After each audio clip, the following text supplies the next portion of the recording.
Hi all, good morning. ఈరోజు మనం దొండకాయ మసాలా కావాల్సిన రెసిపీ చూద్దాము. కావాల్సిన పదార్థాలు: బాదం, కాజు, పల్లి, ధనియాలు, నువ్వులు, కొంచెం చింతపండు, నిమ్మకాయ సైజ్ అంతా, చిన్న నిమ్మకాయ సైజ్ అంతా, నువ్వులు అండ్ గరం మసాలా, ఇలాచీ, లవంగా ఉంటాయి కదా గరం మసాలా, అవి అండ్ అల్లం వెల్లుల్లి అండ్ ఎండు కొబ్బరి.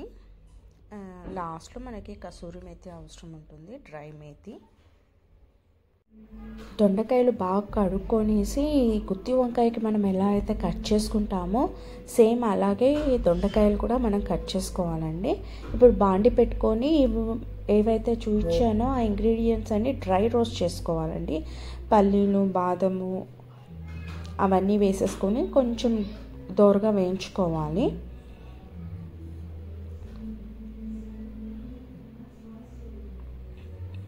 ఇప్పుడు కొంచెం నువ్వులు, ధనియాలు కొంచెం చిటపటలు ఆడాలండి. తర్వాత క్యాష్యూస్, మన అల్లం వెల్లుల్లిపాయ అండ్ గరం మసాలా అవి తీసి పక్కన పెట్టుకొని చల్లారాక మిక్సీలో వేసుకోవాలండి. ఇప్పుడు కొంచెం ఆయిల్ వేసేసి ఉల్లిపాయ, టమాటో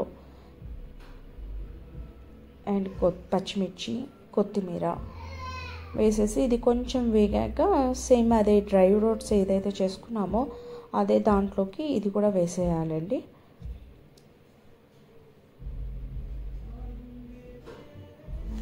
అందులోకి చింతపండు కూడా వేసుకోవాలి.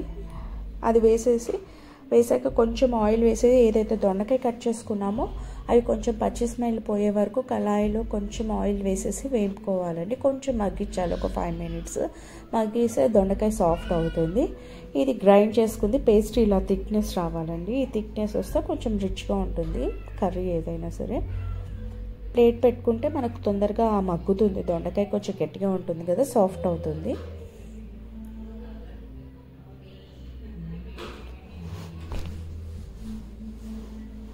ఇప్పుడు మగ్గిన దొండకాయని ప్లేట్లో తీసి పెట్టుకుందామండి. ఆయిల్ ఏం వేస్ట్ కాదు, మసాలా వేసుకోవచ్చు. ఇప్పుడు దాంట్లోకి కొంచెం ఆయిల్ ఇంకొంచెం వేసుకొని, మసాలా కర్రీ కాబట్టి మాడకుండా ఉండాలంటే కొంచెం ఆయిల్ ఎక్కువే పడుతుంది.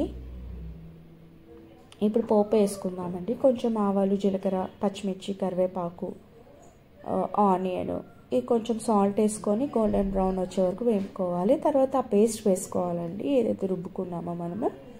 అది కొంచెం ఆయిల్ బయటకు వచ్చే వరకు ఫ్రై చేయాలి బాగా. ఈ పేస్ట్కి తగ్గట్టుగా సాల్ట్ కూడా వేసుకోవాలి. తర్వాత కొద్దిగా పసుపు వేసుకుందాము. మనకు ఆయిల్ బయటకు వచ్చేలా తెలుస్తుంది చూడండి. తర్వాత కొద్దిగా గరం మసాలా, జీలకర్ర పొడి, ఇవన్నీ హోమ్ మేడ్ అండి, మేము ఇంట్లోనే చేసుకుంటాము. అండ్ కారము మీరు తినే దాన్ని బట్టి కారం వేసుకోవాలండి. మేమైతే తక్కువ తింటాను, కొంచెం మా ఇంట్లో కిడ్స్ ఉన్నారు కాబట్టి.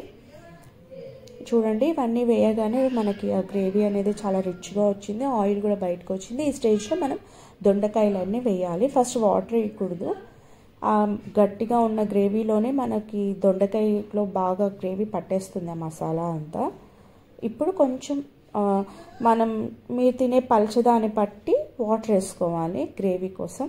నేనైతే 1.5 glass వేసాను. వేసేసి బాగా కలుపుకునేయాలి. చూడండి, ఆ పలుచదనం వస్తే మనకి రైస్లో, రోటీలో బాగుంటుంది. ఇప్పుడు కొంచెం ఉడుకుతున్నప్పుడు కసూరి మేతి వేసేసామనుకోండి, మంచి ఫ్లేవర్ వస్తుంది. సో ఆయిల్ బయటికి కూడా వచ్చేస్తుంది. అంతే అండి, సింపుల్.